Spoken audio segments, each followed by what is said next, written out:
चल गए। अचानक एक आवाज आई, बोले रुक जाओ गोरखनाथ, एक भी कदम आगे मत बढ़ा, यदि एक भी कदम आगे बढ़ाया तो मैं तुम्हें मौत के घाट उतार दूंगी। गोरखनाथ बोले आज तक इस सृष्टि में कोई ऐसा पैदा नहीं हुआ जो गोरखनाथ को चुनौती दे। तुम कौन हो? यदि आप में इतनी ही सामर्थ्य है तो अपनी मायावी शक्तियों को समेट करके हमारे सामने आओ, तब पता लगेगा कि कौन किसको मौत के घाट उतारता है। भक्तों, देखा जगत जननी महाकाली माता गोरखनाथ के सामने प्रकट हो गई। गोरखनाथ बोले माता जी प्रणाम, आप तो देवी स्वरूपा हैं, हमारे लिए बड़ी ही आदरणीय हैं, आप इस तरह से हमारे ऊपर क्रोधित क्यों हो रही हैं? कहने लगी गोरखनाथ, सबको जानते हुए अनजान मत बनो। क्या आप ये भी नहीं जानते कि ये मेरा अधिकार क्षेत्र है? जो भी मेरे मंदिर में या मेरे क्षेत्र में प्रवेश करता है उसे मेरे लिए प्रसन्न करने के लिए एक इंसान की बलि देनी पड़ती है, और यदि वो ऐसा नहीं करता तो मैं स्वयं उसके छोटे छोटे टुकड़े करके उसके रक्त का पान करती हूँ। गोरखनाथ कहने लगे माता, इस तरह से तो निर्दोष प्राणियों की हत्या करना ये उचित नहीं है, और वैसे भी हम साधु योगी सदा अपने भक्तों पर और शिष्यों पर कृपा करते हैं और उनकी रक्षा करना हमारा परम धर्म है।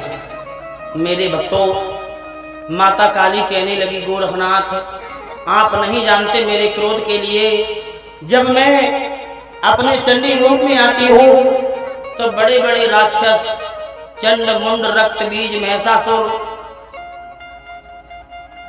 बड़े बड़े राक्षसों का सिर धड़ से अलग करके उनके गरम गरम रक्त का मैंने पान किया है, और तुम ठहरे एक मामूली सी धूनी रमाने वाले योगी। गोरखनाथ कहने लगे माता, लगता है आज तक आपका सामना किसी धूनी रमाने वाले योगी से नहीं हुआ, वरना तुम्हें उसकी शक्तियों के बारे में ज्ञात होता। वैसे भी हम साधु संतों पर आपके ये नियम काम नहीं करते।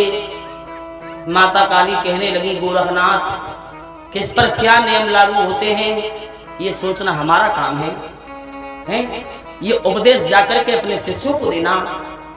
गोरखनाथ कहने लगे माता, मैं अपने प्राणों की रक्षा के लिए अपने किसी भी शिष्य की भेंट नहीं दूंगा, और आज ये धूनी रमाने वाला गोरखनाथ तुम्हें चेतावनी देते हैं, आपके जो मन में आए वो कीजिए, मैं किसी की भेंट नहीं दूंगा, और आपको भी पता लगे कि आपका अहंकार विजय होता है या मेरी योग शक्तियां विजय होती हैं। इस तरह से माता काली में और गोरखनाथ में हृदय हिलाने वाला युद्ध शुरू हो गया। भक्तों, गोरखनाथ में माता काली में युद्ध शुरू हो गया। गोरखनाथ कोई और नहीं, साक्षात भगवान शिव का ही योगिक स्वरूप है। धीरे धीरे माता काली की शक्तियां समाप्त होती जा रही थी। गोरखनाथ जी माता काली की हर शक्ति के लिए अपनी योग क्रियाओं से काट रहे थे, लेकिन ये चंडी रूपी इतनी आसानी से हार मानने वाली नहीं। भक्तों, अंत में इसने एक ऐसा कारनामा कर दिखाया जिससे कि गोरखनाथ जी को लगा कि अब शायद मेरे प्राण बचने मुश्किल हैं। एक नर बच्ची मक्खी का रूप बनाया और गोरखनाथ के शरीर में प्रवेश कर माता काली प्रवेश कर गई। धीरे धीरे धीरे धीरे अंदर ही अंदर उनके शरीर को खाने लगी। गोरखनाथ जी बड़े बेचैन हो गए, मन में विचार किया कि शायद अब हमारा बच पाना मुश्किल है, लेकिन एक ऐसा कार्य किया गोरखनाथ ने अपने सभी शरीर के जितने भी द्वार हैं सबको अपनी योग क्रियाओं द्वारा बंद कर दिया। अब जब सब द्वार बंद कर लिए, अपने शरीर के अंदर एक भयंकर ज्वाला प्रकट की। जब अग्नि प्रकट हो गई, अब तो उस आग से माता काली अंदर ही अंदर जलने लगी। बाहर निकलने के लिए छटपटाने लगी, कहने लगी, हे गोरखनाथ जी, हे योगीराज, मुझे बाहर निकालो, इन आग की लपटों अब मुझसे सहन नहीं हो रही हैं। मैं आपकी शक्तियों से अनभिज्ञ थी योगीराज, मुझे बाहर निकालो। गुरु गोरखनाथ कहने लगे, माता ले लीजिए ना हमारे एक शिष्य की भेंट, आपका सामना तो सृष्टि में कोई नहीं कर सकता।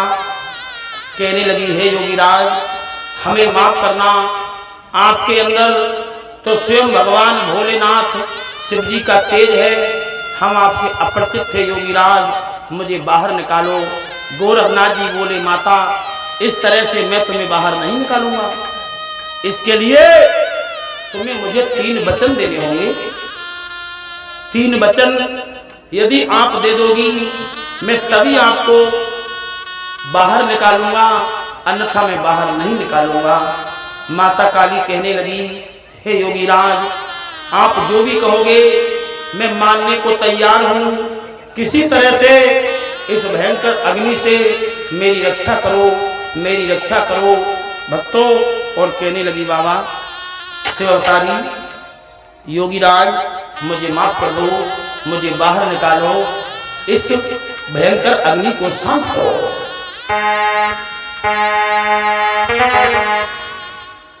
गोरखनाथ जी कहने लगे, तुम्हें 3 वचन देने होंगे। कौन कौन से?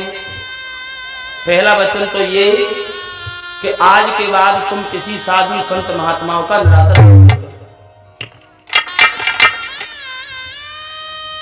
आज के बाद तुम सदैव ध्यान रखना कि किसी साधु संत महात्मा का निरादर नहीं करोगे। दूसरी बात कि किसी की बलि नहीं लोगे। माता काली कहने लगी, गोरखनाथ, आप जो भी वचन मांगोगे मैं देने को तैयार हूं।